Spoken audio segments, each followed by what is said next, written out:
Assalamualaikum warahmatullahi wabarakatuh.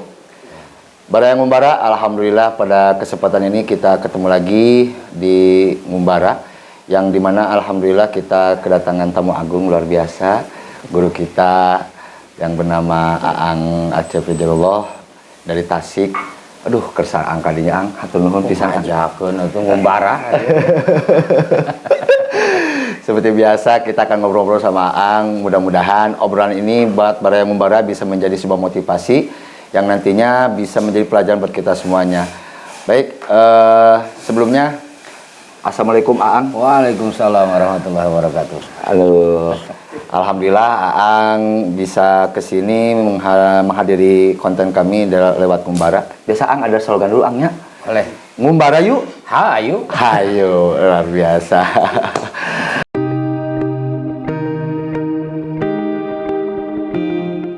Ang, yang pertama di sini teh kan Baraya Ngumbara teh banyak yang bertanya-tanya tentang Aang gitu sebenarnya, kan kami suka konten-konten gitu. Nah, siapa sih sosok Aang ini gitu kayaknya. Mungkin Aang bagi-bagi pengalaman bersama Baraya Ngumbara. Aang mulai dari ya perjalanannya sampai sekarang Aang ini bisa berjuang gitu dalam bentuk dakwah Aang gitu. Beliau ini adalah salah satu guru saya, juga guru Baraya Ngumbara, yang dimana mudah-mudahan ini bisa menjadi sebuah motivasi jalan hidup kita, dimana guru kita ini mempunyai beberapa trik untuk kita supaya lebih semangat lagi dalam ibadah. Mangga Ang, kisah-kisah Aang lah sok diumbarkan di Baraya Ngumbara. Mangga. Assalamualaikum warahmatullahi wabarakatuh. Waalaikumsalam warahmatullahi wabarakatuh.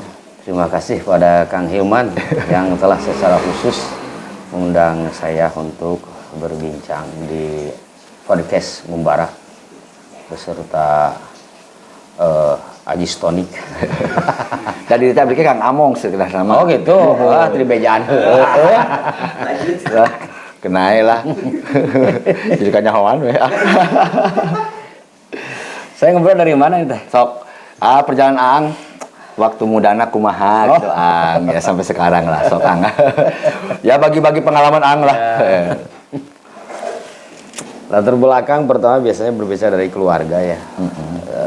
Saya terlahir di Tasikmalaya, tepatnya Bantar Payung Galunggung. Iya. Bantar Payung, Desa Cisaruni, waktu itu Kecamatan Lewisari, sekarang Pada Kembang, Tasikmalaya.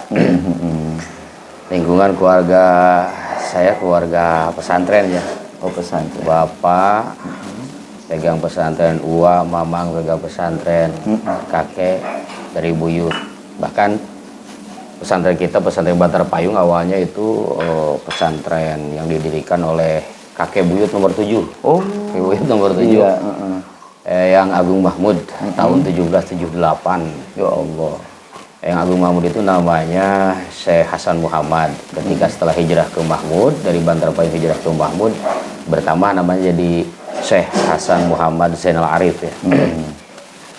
Nah, kemudian dikembangkan oleh generasinya sampai masa kejayaannya yang sepuh Bantar Payung namanya Syekh Muhammad Syarif. Syekh Muhammad Syarif. Beliau binaan ayahnya karena mendapatkan amanat dari kakek buyutnya yang telah diramalkan akan nyantri ke Madura. Akhirnya nyantrilah ke Madura, sekitar mukim di Madura, jadi santri itu 10 tahunan dari usia 25 sampai 35. 35. Ya, jadi setelah menyelesaikan ajaran peninggalan Syekh Pamijahan dengan bimbingan orang tuanya, sampai khalwat dan uzlah 2 tahun di Galunggung, baru ke Madura. Ke Madura 10 tahun. Jadi kisah perjalanannya tidak lepas juga dengan Abah Sepuh. Oh gitu. Suryalaya. Suryalaya Ya. Hanya usia beliau lebih depan 3 tahun. Beliau kelahiran 1833, Abah Sepuh 1836. Oh, iya. Hanya Abah Sepuh nyantri lama di Syekh Toha, tabaruk ke Syekh Holil, dapatlah Bani Hasim kan. Nah, kalau yang sepuh Bantar Payung nyantri di Madura, tabaruk ke Cirebon. Nah, anak cucunya banyak yang menjadi kiai, salah satunya yang jadi wakil taklim adalah Haji Pupu alias Supini Paruk. Ini di Karanan Galunggung. Di saya terlahir di lingkungan pesantren, maka didikan saya tentang agama dari dasar sampai hari ini adalah oleh orang tua. Kuatnya akangnya. Oleh orang tua, Orang ya. tua. Oleh orang tua, oleh paman, oleh uwa. Gitu. Ternyata ya. Jadi saya kelas 5 SD, kelas 5 SD nyantri keluar dari rumah ke Karangdan pesantrennya Wajengan itu. Iya. 1 tahun, kelas 6 SD balik lagi. Balik lagi nih ke kampung halaman Bantar Payung. Iya, iya. 1 tahun, selesai SD, baru kelas 1 SMP masuk ke Pondok Modern Bendungan. Itu UA dari jarak jauh. UA Kiai Haji Syahidin. Pondok Modern didirikan oleh putranya, Ustadz Nuruddin Syahidin. Tapi tidak lama, 1 tahun. Iya, iya, iya. 1 tahun ya. 1 tahun. 1 tahun kemudian, boleh kopinya mana nih? Oh, belum ada kopinya. Kopi, oh silakan atuh kopi. Nih saya kalau bicara. Atuh hostna yang kopi, atuh makasih nih Om Dian. Oh, iya muhun. Aduh, sok Ang. Sambil ngopi we Ang, da imah kita ngobrol Ang lah. Diderek-deken wae cek orang Sunda namanya. Diderek-deken lah gitu. Jadi dengan latar belakang saya waktu itu nyantri sakit melulu, dalam 1 bulan sakit 2 minggu. Oh, iya. Jadi 1 semester itu kurang lebih setengah semester yang terisi efektif belajar. Iya. Kelas 2 dipindahkan ke Pondok Pesantren Al-Quran Cijantung. Cijantung. Oh, pimpinan Babah Kiai Haji Sirojudin. Waktu itu masih ada babahnya. Nah, 1 tahun tuh, 9192. Karena sakit juga, Iya, iya. pindahkanlah ke Pondok Pesantren Al-Basariyah Bandung, Cigonewah, Bandung. Cigonewah ya. Ya, sampai sekarang masih dipimpin oleh pendirinya Kiai Haji Dr. Buya Saiful Azhar. Itu masih 1 trah dari Mahmud Bandung. Berarti beliau turunan Bantar Payung juga. Iya, iya, iya. Ternyata setelah setengah tahun sakit juga, akhirnya oleh bapak dicabut. Udahlah, gak usah dengan sekolah, nyantri santren salap. Oh iya, salafi. Ya. Kembali ke Karangdan tuh. Iya, Dan ternyata terbukti setelah saya jadi nyantri salap, saya nggak sakit. Oh, Nggak gitu. sakit-sakitan maksudnya. Ada keanehan ya? Iya, sehat. Sehat ya. Sehat. Iya, iya. Di Karangdan 8 bulan, kemudian dari situ nyantri disuruh oleh Wajengan ke Pondok Pesantren Riyadul Quran Cangkudu Singaparna ya, Kunci Merah. Iya, iya. Merah di sana ada 3 bulan di sana. 3 bulan. Sampai almarhum Kiai Haji Abdul Fattah itu datang ke Kobong hanya untuk mendidik saya berdua, saya bersama putra Wajang Pupu, Kang Cep Fuad, hanya untuk mendidik ngerab. Oh, gitu. 3 bulan tadi. Terus tiap pagi setelah isrok itu beliau datang. Iya, gitu. iya, iya. Nah dari situ melanjutkan ke Sukabumi, tempatnya Asuyutiah ya, pesantren Asuyutiah, Citarik, Pelabuhan Ratu. Oh, Pelabuhan Ratu. Itu pemberhentiannya Binong waktu itu di situ. Pimpinan Kiai Haji Acep Abdul Aziz. Di situ 1,5 tahun. Setelah itu tahun 98 awal ke Azenia. Waktu itu masih Darul Rahman. Darul Rahman, iya. Darul Rahman. Azenia, Salabintana ya? Sabintana. Pak Kiai Haji Jajan Zainal Abidin Bazil Ashab. Belajar mantek, tanurul qulub, tasawufnya ya, Iya, tanurul qulub sama hikam. Nahunya alfiyah, balagohnya Jaharul Maknun. Setelah 7 hari dari sana, saya disuruh pulang sama Pak Jajan itu. Sama Wak Jajan disuruh pulang. Kenapa itu, Ang? Kata Wak Jajan, Cep, tong lami meeting mas santen mas lah gitu. Oh, gitu. Ya Allah. 7 hari. Saya masih ingat amanat Bapak dan Uwa. Kalau ada Kiai bicara begitu, buru-buru terima. Eta mungkin ke depanna aja. Doa gitu. Doanya. Kata Wak Jajan pulang aja ke rumah, mau tolong di rumah. Nanti kalau ada yang sulit, balik lagi ke sini. Diskusi sama Ang. Waktu itu masih Ang panggilannya. Iya, iya, iya. Sudah kita kobiutus saja pamit pulang. Iya. Nah sampai ya, Wak Jajan meninggal, alhamdulillah nggak dapat kesulitan buka-buka kitab itu. Jadi saya nggak pernah kesana lagi. Itu artinya doa beliau mustajab ya. Iya, gitu, iya. mustajab. Nah dari situ terus membantu orang tua ya, bapak, membantu bapak di rumah gitu, membimbing santri. Nggak pernah mesantren lagi. Dari situ. Barulah kemudian 2008 ke Suryalaya. Saya kuliah. Gitu, kuliah. Saya kuliah ijazah menggunakan paket B, paket C. Karena saya kan tempatan SD. Iya, iya, iya. Nah, kuliah di sana. Tapi saya ditalkin ya oleh pengarsa Abah langsung pertama kali tahun 91, saya usia 12 tahun kelas 6 SD. Oh, talkin. Ya, talkin. Waktu itu menjadi sebuah kelebihan kata orang tua. Karena waktu itu minimal usia 17 tahun ditalkin. Saya usia 12 tahun ya. Saya dia bersama jamaah, saya di depan sama orang tua. Kata bapak, kalau sama Abah disuruh turun, turun. Kalau enggak berarti sudah boleh mengikuti. Ternyata pengarsa Abah cuma melihat doang, lalu mulailah talkin. Nah, talkin. Setelah selesai talkin, pas silaturahmi, Abah bilang, tong lo bating di gereja Harnas. Oh iya. Duka keletik gitu tadi kan. Tekuatin Gitu. Nah, itu dari 97 membantu bapak, terus di rumah ya bimbing santri, barulah mondok lagi ke Suryalaya 2008, wisuda S1 2011. 2011 saya ujian komprehensif atau ujian ini skripsi, bukan komprehensif, ujian munakosah ya. Dia munakosah ya. Waktu itu Abah baru 2 minggu meninggal. Ya Allah. Karena pas mau siangnya mau munakosah jam 9, saya jam 6:30 ke makam Abah. Saya bawa nih skripsi ke makam Abah. Iya, iya. Saya ngomong aja gitu.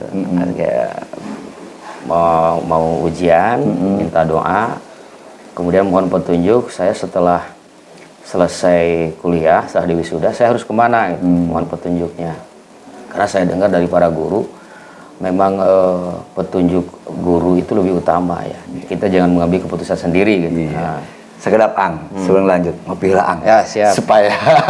Supaya enjoy.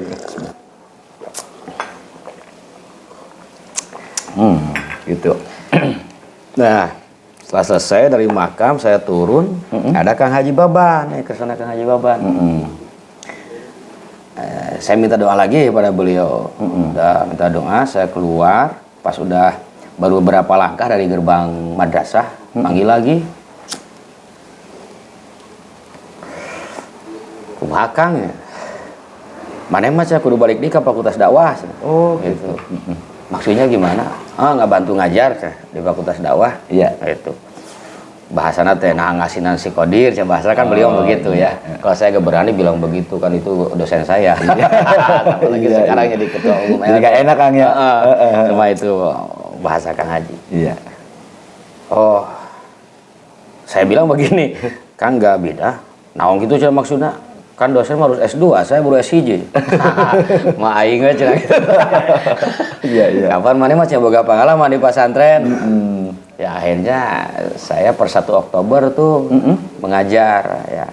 Baru kuliah S2, saya menyandang gelar S2 itu 2018 ya.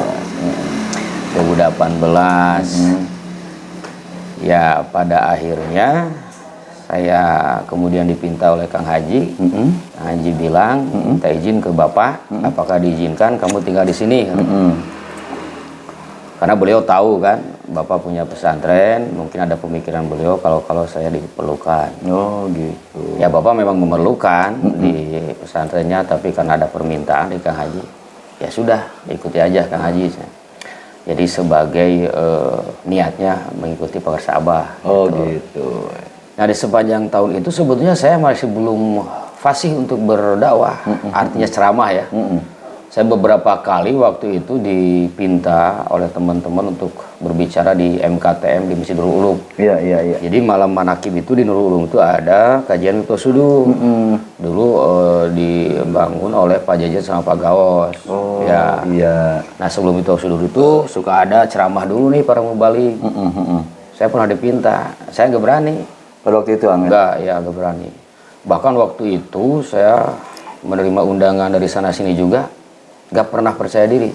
Di setiap ada yang mengundang itu, hati nggak geter Iya. Gitu.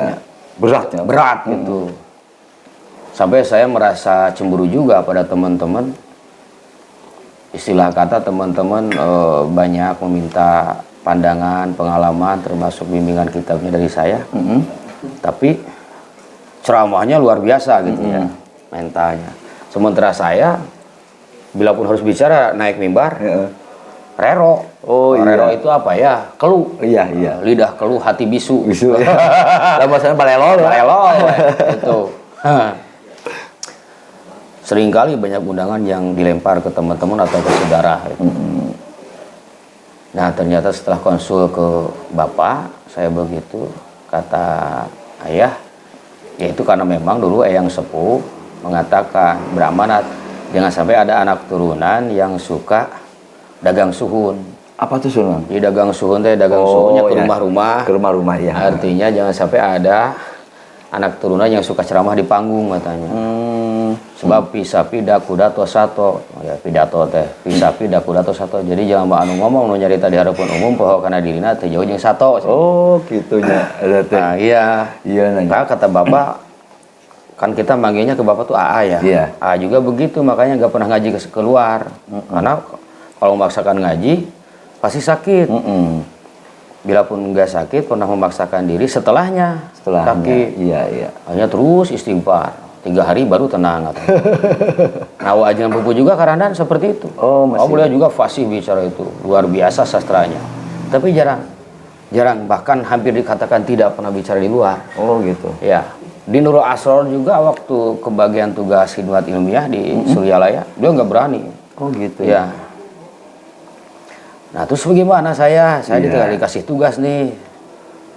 Ya, akhirnya kata bapak, udah tawasul ke eyang minta izin karena diberi tugas di Suryalaya. Nah, setelah itu baru mulai sebetulnya kita tenangnya itu setelah konsultasi itu, lalu kemudian Kang Haji Baban memberikan tugas. Oh, iya. Tugas dakwah. Baru lancar. Di situ mulai ada berani ya? Baru lancar. Jadi usia-usia sebelum itu pas saya nggak jarang dakwah keluar, ngajar aja gitu ya, ngajar. Iya. Tapi akhirnya saya paham, oh mungkin ini sebuah proses ya, karena orang tua, para guru pernah bilang, jangan sampai berani bicara tentang sesuatu yang kita sendiri baru tahu. Oh, Ya, iya. belum merasakan gitu, belum merasakan. Tapi dalam hal ini bukan berarti saya hari ini sudah serba merasakan ya. Ya paling tidak ada beberapa hal yang sudah memang dirasakan gitu dengan berdasarkan pengalaman hidup. Dan memang apa yang saya alami pada saat-saat dulu waktu belum berani berdakwah, nah hari ini benar-benar terasa. Oh itu efeknya begini, pengamalan itu, amalia itu efeknya begini, rasanya begitu. Sehingga pada akhirnya ketika ada tugas dakwah, saya hanya membicarakan yang saya alami saja, gitu.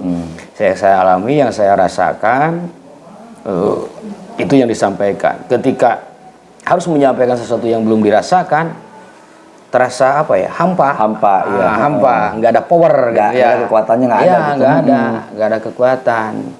Makanya saya agak berani. Contoh, satu waktu saya menulis pengajian tradisional yang meminta saya untuk menulis buku taji 3 ajaran Jibril, direvisi. Saya menulis rukun Islam, rukun iman, dan rukun ihsan. Berbicara tentang sholat, zakat, puasa, dan ibadah haji. Nah, ketika berbicara tentang ibadah haji dan zakat, bingung itu. Semuanya menulis lancar, tapi ketika yang dua bingung. Akhirnya buka-buka kitab. Saya jadi kepikiran, kok kenapa yang dua ini susah gitu ngebahasnya, sementara yang lain terasa ringan. Ya ujung-ujungnya akhirnya ketemu urusan zakat, karena memang saya belum mengamalkan tentang zakat secara full karena saya belum jadi orang kaya. Oh gitu, iya betul. Kecuali zakat fitrah saja kan. Iya betul. Zakat emas, zakat tijarah saya nggak dagang dan sebagainya. Kemudian tentang ibadah haji, oh iya, jadi si ilmu yang didapat itu tidak begitu meresap. Dari situ saya semakin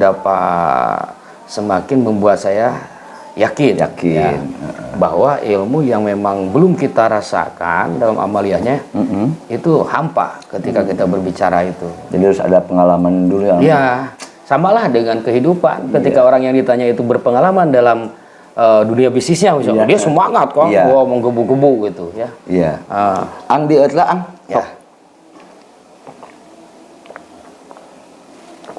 Ini masih panjang, Kak. Berapa menit lagi? Ya, sebentar lagi. Aduh, Baraya Ngumbara luar biasa. Sebenarnya ini sangat penting banget ini untuk kita dengarkan bersama-sama. Memang waktu yang memutuskan kita kadang-kadang ya namanya konten. Iya. Jadi nasihat Ang ini luar biasa. Berarti sampai sekarang ini tugas Ang itu apa sih Ang sebenarnya Ang? Ya, tugas pokok saya di dunia dakwah Ya. Kalau tugas struktural di lembaga dakwah saya sebagai divisi litbang. Begitu. Kalau di litbang tahu nggak? Nggak tahu ya? Nggak tahu apa tuh Pak? Ang litbang Ang. Penelitian dan pengembangan gitu maksudnya ya, penelitian dan pengembangan. Berarti Ang itu hampir tiap hari Ang keluar Ang ya? Tiap hari sih enggak ya, karena ada tugas di kampus juga kan. Oh gitu. Saya di kampus 2 tahun terakhir ini diberi tugas amanah untuk memegang jabatan Ketua Prodi Ilmu Tasawuf. Oh, alhamdulillah. Keren sih jabatannya. Yang luar biasa kisah Ang ini mudah-mudahan menjadi motivasi buat kita semuanya. Baraya Ngumbara, kita di sini itu sebenarnya kangen banget sama Ang tuh dengan nasihat-nasihatnya Ang. Jadi mungkin karena kita waktu yang membatasi Ang, mungkinlah nasihat buat Baraya Ngumbara di bulan Ramadan ini. Mudah-mudahan bisa bermanfaat buat Baraya Ngumbara. Mangga Ang. Yang paling penting tidak perlu panjang-panjang untuk kita semua prinsip Arabik. Amalkan, rasakan, pikirkan. Gitu. Amalkan yang kita terima dari guru. Jangan diamalkan yang tidak diterima. Karena itu tidak ada yang bertanggung jawab ya tentang resikonya. Jadi yang diterima dari guru kita sudah jelas punya silsilah kepada Rasulullah. Amalkan. Tapi tidak cukup mengamalkan sambil merasakan. Artinya bagian rasa kita aktif, ya mengamalkan raganya aktif, ya pikirannya juga aktif, rasanya juga aktif. Amalkan, rasakan. Berpikir nanti terakhir. Iya. Karena dari mengamalkan dan merasakan Allah akan menurunkan ilmu. Itu ilmu dari Allah, apa langsung dari Allah tembus ke kolbu, atau dari ikhwan-ikhwan lain, dari para guru itu. Tiba-tiba disampaikan kita langsung paham, atau dari bacaan kita diberi pemahaman. Karena tidak semua yang mendengar dan membaca langsung paham. Iya, betul lah. Sholat, puasa, sekarang amalkan, rasakan gitu.